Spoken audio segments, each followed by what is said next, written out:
અમદાવાદ શહેરમાં દિન પ્રતિદિન હવામાં પ્રદૂષણ વધી રહ્યું છે। વાહનોમાંથી નીકળતા ધુમાડા અને ઔદ્યોગિકરણના કારણે પ્રદૂષણ એક વિકટ સમસ્યા બની ગઈ છે। ત્યારે હવાના પ્રદૂષણને માપવા માટે તંત્ર દ્વારા વિવિધ સ્થળે મશીનો મૂકવામાં આવ્યા છે।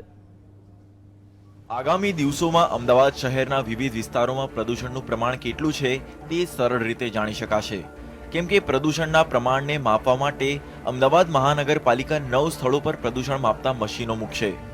રૂપિયા 18 લાખના ખર્ચે મહત્વના સ્થળો પર આ મશીન મૂકવામાં આવશે, જેના કારણે હવામાં કાર્બન ડાયોક્સાઇડ સહિતના ઝેરી તત્વોનું પ્રમાણ કેટલું છે તે જાણી શકાશે। તો શહેરના કયા કયા વિસ્તારોમાં મશીન મૂકવામાં આવશે તેના પર નજર કરીએ તો ઇન્કમટેક્સ 4 રસ્તા, પકવાન 4 રસ્તા, Narol, Sarkhej, CG road, Vadaj, Shahibaug Dafnala, Sabarmati riverfront તેમજ આશ્રમ રોડ પર પ્રદૂષણ માપક મશીન મૂકવામાં આવશે।